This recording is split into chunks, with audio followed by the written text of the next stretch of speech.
Hi, Julie. Hi, Sarah. Here we are. So excited. This is like the highlight of my week. I have to say, I love doing this too. Our regular check-in to find out what is going on. I had so many people text me and call me this week saying, "What is happening in the astrology world?" And I'm like, "I don't know." So here's Julie Oh, to let us know. I'm delighted to be, the astrological weather reporter. Yes, please tell us what's happening. What's Well, what's happening, Julie? happening? I don't know. What's happening is that we're coming into the new moon on Sunday, but more importantly, well, no, not more importantly, the new moon is very close to the equinox, and the new moon it will oppose Jupiter. So the equinox opposes Jupiter, right? And Jupiter in Aries is very warlike. It's very contentious. Hmm. Um, I think everybody, and Mercury's retrograde, and I and know that. Mhm. Mercury, the midpoint of Mercury retrograde is when Mercury is Cazimi, the sun, right? Exactly conjunct the sun, and that's on the equinox. So Oh, I would say there's a lot, people are feeling a lot of um, whatever it is you feel when you come to a threshold. I mean, for me, it's over the top because of my house situation, but it's like when you put these things all together, it's like there's a feeling of transition. Like oh yes. we're leaving the old thing, but we haven't come to the new thing. Hmm. And so, I'm experiencing this a little too personally, but I do think that's what it's about. And so the equinox, the conjunction of Mercury and the sun, and then finally the new moon on Sunday should give us a sense of moving forward, even if we're moving forward into something that's, stressful and unknown. Yeah. I would say that sums things up for me very well. Yeah. I mean, it feels to me like for the last 2 years, we've been in a giant birth canal. I Right. can't A lot of breathe. contractions. Yes. Yeah. We're going Oh. to come out with a head like a trapezoid. Or an alien. Um, I don't think this is the big birth though. I think this is just, but it's, if you can sort of ride the wave of the equinox and moving forward, it's a good one. It's good to get on with things. yeah, maybe we're just transitioning into the lower, uh, into the into position to get ready to come up. But this does really feel like that sense of transition of I'm not here and I'm not there, but there's a lot happening and I'm not quite sure where I am. Yeah.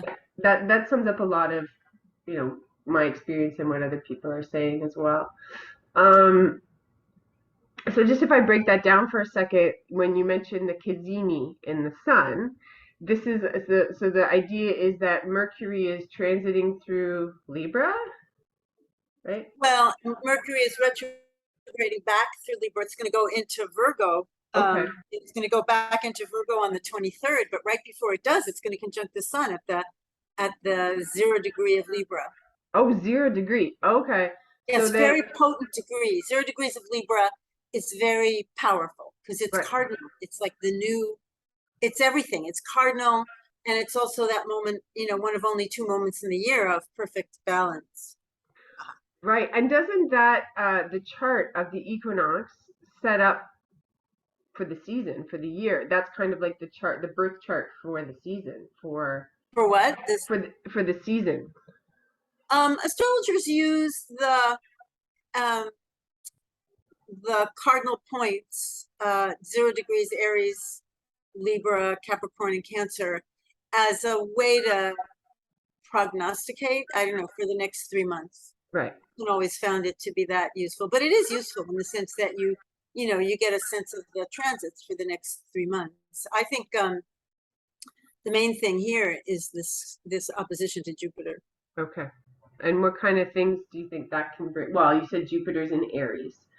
So that's very warlike, very It's very contentious. Let's just say yeah. it's contentious. I don't want to use the war word, but it Okay. doesn't mean we're all at war, but it means we're all challenged and we have to meet the challenge. And the challenger and we have to decide if it's a fight or if it's a cooperative thing, Uh-huh. right? Okay. Negotiate. I don't know. I don't know if you noticed, but there was a lot of bizarre hypocrisy around the Queen's funeral. Oh, the Um, Queen's funeral. Yes, let's talk Queen's about what's funeral. going on there. Well, I mean, it's hypocritical to such an extreme because the Queen's country is responsible for so much of the mess that we're in, right? And yet everybody wants to revere her. All these people of color saying, "Oh, she was my grandmother." Like, really? That's some grandmother to have someone who upholds the patriarchy. And there were, if you saw the processions, it was all about the celebration of war, the celebration of men, the celebration of money. That Hmm. diamond on her coffin says it all.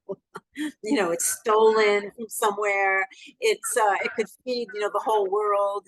It's like, um, so I don't have any problem with the Queen personally, like as a person. We never met, of course, but I could say that the pomp and the circumstance around her death was phenomenally hypocritical when you think about it.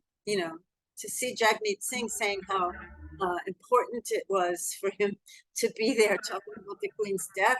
It's like, let's talk about India and Pakistan. Right. Yeah. Well, that is that you've summed it all up. There's a lot of issues with this, with the Right. And passing of nobody the can cat. say them. It's Yeah. creepy.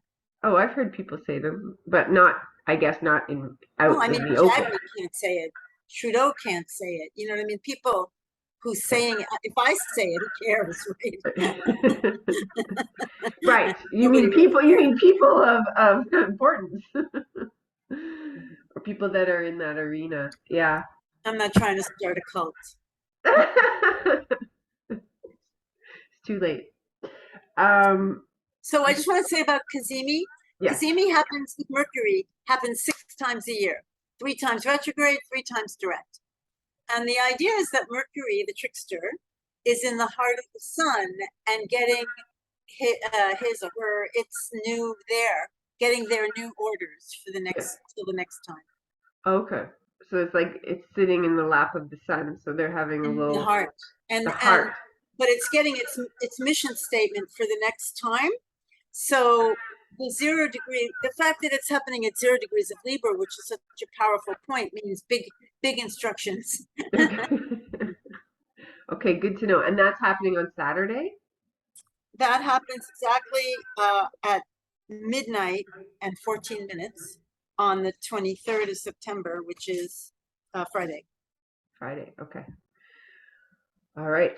And so that's, do you think that the passing of, I mean, the passing of the Queen is obviously a big deal for Western civilization or for the whole world. It's a symbol of something literally dying, not just her, but like a symbol of a generation passing. Like when there's a lot of complex feelings about it, but I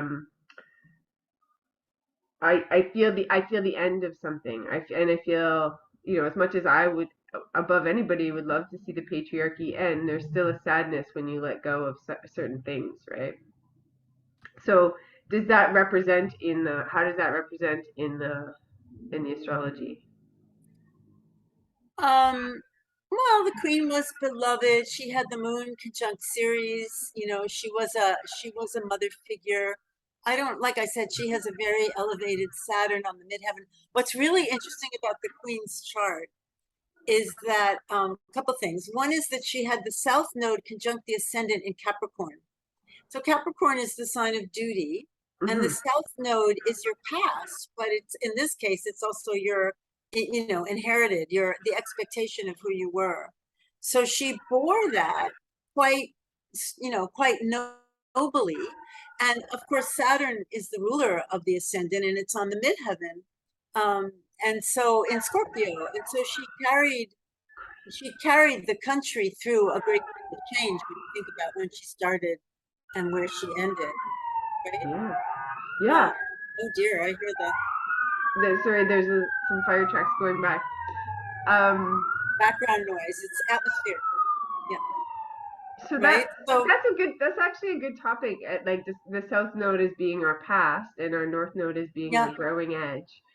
so So she that really fulfilled the expectation of her past. yeah. But how do we like her? That must mean her north node is in Cancer, And that's right, in the seventh, conjunct the seventh house cusp. right? I guess we don't know how well she evolved, Well, I think her marriage meant everything to her right? on a personal level, but she could never give herself to it as fully as maybe she would have liked because of the south node on the ascendant. Oh, interesting. Yeah, I'm always interested in the north south node interaction because I think linearly, and it's not a linear experience, right? It's both The things nodes happening are at the same time. portals. Yeah. The nodes are not planets, they're portals. So you kind of dive in. The idea is kind of that your soul takes everything it's got and dives into the earth, it dives into the life. And the north node is the portal that's constantly saying, this is what you want to do. This is what you want to be. This is, From this yeah. way. Yeah. And they're happening simultaneously. It's not like Mhm. only one is happening at a time. They're both happening at the same time. They are absolutely happening at the same time. Right. So here I stand. In her case, here I stand. I am a person who does my duty. I am dutiful, and I will fulfill the expectations of the structure around me. But there's love and family and all that stuff. Cancer, Hmm. relationship. Philip. Yeah. I think Interesting. they got married before she got queened, right? So she didn't expect to be. She expected not to be married, not to be queen. Right. Like all of us in our south node just comes up and pulls us there. Mm, you betcha. Crazy. Okay. Yeah, that was quite, I guess that was quite the event globally. Um, and Mm. what else is happening globally right now, would you say? What are we seeing represented in the stars? Well, we're deep into climate change. I mean, there was the hurricane in Puerto Rico that's been very severe, and that it's very difficult to get help to the people who need it because of all the austerity garbage that they put into place. So there's not an infrastructure, and people don't have electricity, and they can't, the old people can't make their oxygen work, and the refrigerators are Puerto Rico is a warm place, so it's very oh, it's just distressing. It's distressing. It was interesting on the radio this morning. There was a interview about climate anxiety and therapists and how therapists should deal with climate anxiety and how it's becoming a thing, right? Like there will be experts in the climate anxiety field. Um, but the truth is, the woman who was the expert said the thing that therapists need to do that they might need to be trained to do is to validate that if people have climate anxiety, it's because they're paying attention. It's not because they shouldn't be anxious.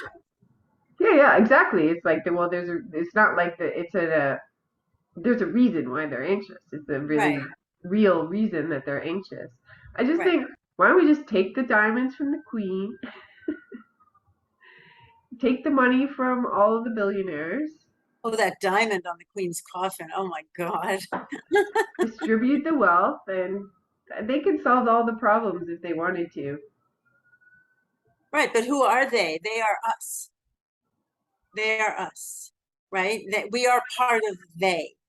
And we can't make it. Jupiter opposite the sun is, we need to be careful about. I mean, I don't want to think of myself as an us with the people who think that diamond is reasonable. Um, Right. You're not in that group. but we're all human. Yeah. We're all part of the same species, right? And we expect 911 to show up. Yes, we do. Yeah, Apparently, they're showing up somewhere outside they're my window. showing up somewhere even as we speak. I'm just trying to incorporate that. But Yeah. yeah, I think what's good about the next while, which is actually very good, is that so the new moon is on um, the 25th, which is Sunday, I think. Yeah. And right after that, Mercury still retrograde in Virgo trines Pluto.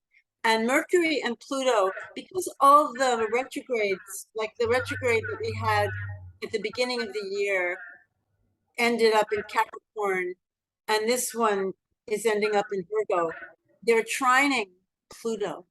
Right. So this is a holdover from the last one and this one. So Mercury will trine Pluto on the 27th of September, but it will do it again. It will do it again on the 6th of October. So between the 27th of September and the 6th of October, Mercury is trining Pluto. Right. It will go direct in there. And so there's a kind of imminent or a kind of reality check about what's really happening in your life, what's really happening on the ground. It's very solid. Right. It's very solid. And I'm counting on that to make my situation hit ground by then, because it's training my son. Right? So I'm thinking, oh, that's going to be good. But it's good. A trine is good. You did a chart for a kid who had Mercury trine Pluto, and you know that it means they're diggers. They're diggers. They want to know what's underneath the foundation, right? Right. So, and the other thing is that Mars will be trining. So that starts on the 27th, Okay. and on the 28th, you know, when you give the exact date, it's always there a day before or something, you know. Oh, or it's 2 around. days. It's around that time. Yeah. September 28th, Mars trines Saturn, which is very stabilizing in air signs. Very stabilizing, very like, okay, let's figure out how we're going to do this. Let's actually make it work. So that's a good one. Mars will, I think Mars will trine Saturn again as it does its retrograde thing. But it's very good. So that I would say that period from the 27th of September to the 6th of October, no matter how scrambled you feel right now, is probably one where you can hit the ground, know what's required of you, and I don't know if you can be reasonable, but you can certainly be practical. And that has to do with the fact that Mars, first of all, when you were talking about Pluto trine Mercury, that's happening in Earth signs, Virgo and Capricorn. So that's where you get the grounding from, right? There's like a sense of, which is the opposite of how everyone's feeling right now, I think. It's like, so that's very good news. And the fact that it has to do with Mercury, the information and understanding, and our nervous system being grounded, that's good.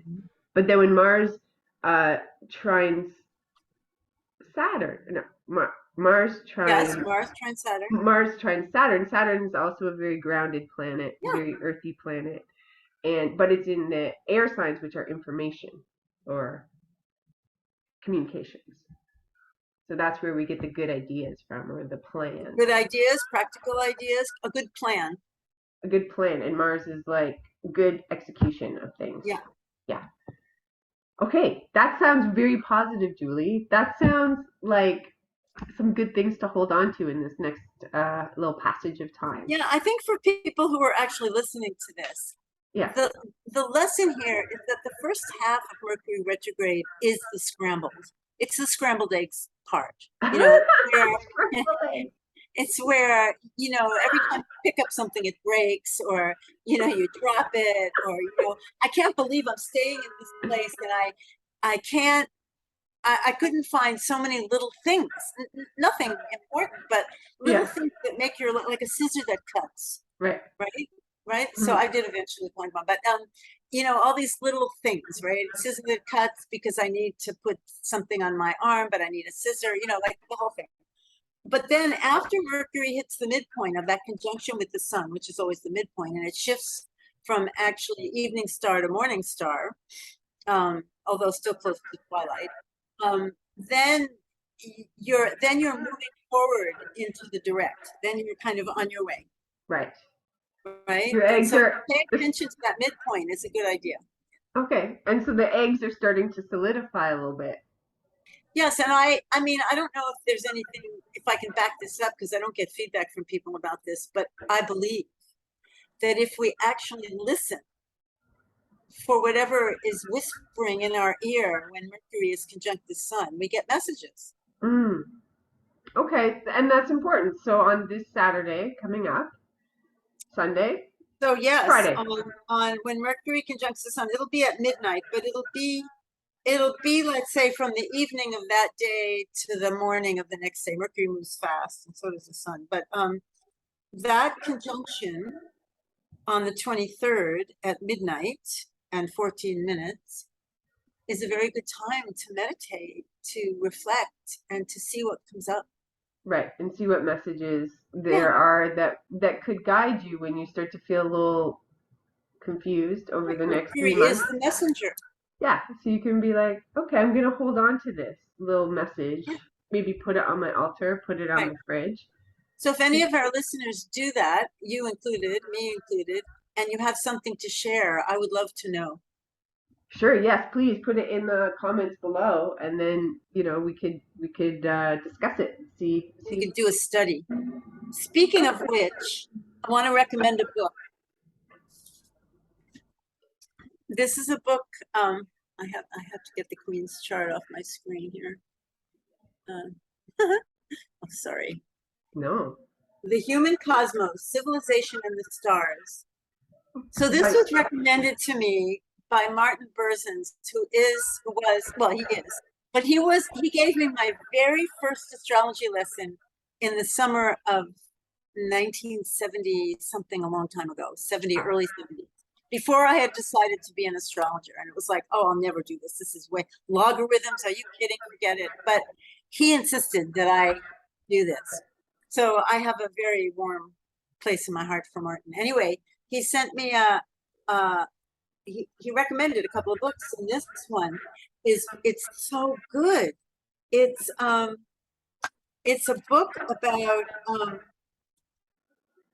how for the last 20,000 years we have led not just an earthly existence but a cosmic one.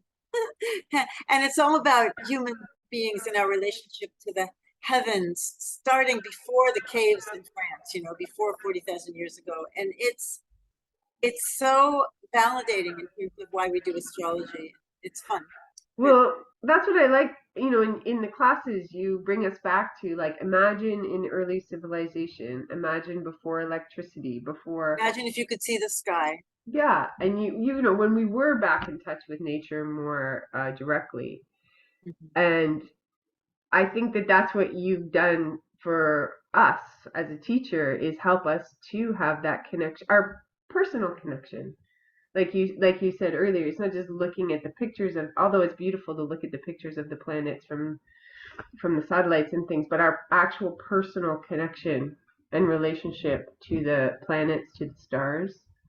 And I think there's a yearning for it, or else it, astrology wouldn't have continued for Well, 40,000 years. apparently the thing that makes us human, or that really activates our human capacity, is our ability for awe and wonder, right? It's awe and wonder that get us started, that got us started. And the most awe thing that we see, well, I guess birth is awesome when a Yeah. human arrives, and the heavens are awesome. They fill us with awe.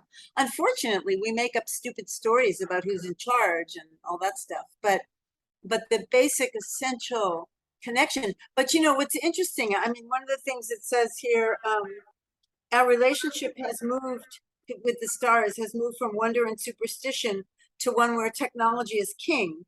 And we now explore the cosmos through data on screens rather than our own experience of the natural world. That's a quote from the jacket. But what's interesting is that in she's talking, this is what she's saying in the book. All over the world, there are these 6 or 7 dots that show up in ancient uh, Paleolithic cave art and stuff like that. And scientists say, well, we don't know what that is. Well, it's the Pleiades. It's the Yeah. Pleiades. Right. And they just You're like, yes, refuse we do. to We do know accept what it it. is. Yeah, they refuse to accept it because nobody can tell them that it's the Pleiades. Right. So their authority is like, well, there's no other authority to tell us, so we don't They know. didn't leave a note. They didn't leave a note. They didn't send a They message. did. They didn't put the heading underneath of it for us. But they did. They did. They absolutely left a message Yeah. over and over again. 6 stars, 6 dots, 7 dots. And I mean, in ancient times, the Pleiades rose and set and showed us when it was, what season it was, and when, whatever. Yeah. So it's very Well, exciting book anyway. I highly I recommend don't. it. Yeah, I don't know much about the Pleiades. That would be an interesting discussion to have one time, just to talk about the Pleiades, constellation. Yeah. they ride on the back of the bull. I'm not an expert in the Pleiades. It's at the end of Taurus, like on the bull's back, and I associate the Pleiades with the Mists of Avalon, Oh my God. Yes. Yeah, I know that book. and the main high priestess there is Vivian, I think Vivian, and she's Vivian. very she's very vinegary. She's very kind of she's very Virgo-ish, but she's very critical, analytical, and capable. I associate that with this Pleiades. Pleiades character, because she's so, maybe it's Taurus, right? She's so relentlessly focused on her mission Right. that it transcends everything else that she experiences. Which is a So, very priestess archetype, yeah, in terms of like, you're not from here, you're here to do your mission. Don't care so much about the human needs. right, right. So That yeah, could lead to something. Yeah. yeah, interesting. Yeah, and so that would be a good read actually. But I feel like So you've done. I'd like to confess that I'm recommending this book. I'm only at the beginning, but Yeah, honestly, I'm devouring it. So I hope it's good all the way through. Get it out of the library just in case it isn't. yeah. Well, I feel like you've done that for us, has given us a bridge, Yeah. to the cosmos, because you do meditate on it, you reflect on Oh it, yeah. you are our I spokesperson. had a really, tell me if I said this last time. Did I talk about my experience with Jupiter in the sky last time and my But growth? yeah, Um, did you want to yeah. follow up on that? Did you want to give us an update Well, on I don't that? know. Did I tell you about how I got out of bed at 4:30 in the morning and stripped my bed and took the sheets out to the back porch? No, I don't think you Oh, mentioned that part. okay. So when I broke my wrist, Jupiter was squaring my Venus. When I got home from that trip, this is so ridiculous, but it's so bizarre. So I get home and I wake up I'm half asleep. I know I'm half asleep. And I strip the sheets off the bed and I wrap them up and I run downstairs to take them outside because I'm convinced that there's something wrong with them, something in them or whatever. So I open the back door, I go out on the back porch, and then I'm awake. And I think, what am I doing down here? Now I'm going to have to make my bed with a broken wrist. Like, what am I doing here? So I say out loud, why am I here? And I look up and there is Jupiter and the moon just Beautiful. right over my head at, maybe by now it's 4:30, quarter to 5. Um, I was blown away. It was like, oh my God, that's why I'm here. And I thought, well, what does this mean? But it really blew me away to ask the question and get the answer written in the sky. And then when I thought about it, Jupiter is quite manic. I thought, oh, it's telling me that I better be careful when I jump out of bed with a good idea. Right. We did talk about that in terms of Jupiter, which Yeah. was a really good nugget of guidance with Jupiter. Is that often Jupiter will get an idea, or will get up and start to move on impulse, and it's not always the best impulse to Right. act on. Yes, we I'm did talk sorry if about I'm that. repeating myself, but I No, keep it's good getting, to highlight because yeah, Jupiter's up again. Yes. because Jupiter is opposite the sun and Jupiter's still in Aries, and we need to be careful that we don't start a fight that we don't need. Okay. See, that is so important. So, but we may not need to start a fight, but we do need to address the issue. Jupiter opposite the sun, we do need to address whatever it is that needs to be addressed. And if it can only be addressed in a fight, then I guess we have to fight. Okay, are Sagittarians more prone to this? Because there's been a few fights that I've almost started but didn't in the last 3 days. Oh, well, Like maybe just wait more till the than new once. moon and you can start them. What's that? Maybe wait till the new moon and you can start them. Okay, I don't want to. I don't want to, but there But they you are. can't just, if Jupiter is in that opposition, you can't just walk away. You have to Right, figure out how to deal with the issue. There's a challenge and it has to be met. right. And I think it is very good advice to be reminded of that with Jupiter, don't always go with the first impulse. Just wait. Just wait one Right. second. And Yeah. I am a prime example of that. It's healing well though. It is. I mean, it's really weak and tired and clumsy, but it's definitely, you wouldn't notice I had a broken wrist if you just looked at me. Right. Okay. Well, that's good to hear. Okay. Well, I think that's pretty thorough. Is there anything else that we missed? We've got the equinox coming. We've got the new moon coming. And the trine, the Mercury trine with Pluto and the Mars trine with Saturn. Those are very good things to look forward to and hopeful messages Yeah, I think we're just going to keep on keeping on, aren't we? as we do. Yeah. Might as well check in with the stars while Might we're. as well find out what the stars are saying and build that bridge. So thank you so much, Julie. No, thank you. Okay, we'll see you in 2 weeks. Okay, Bye. bye.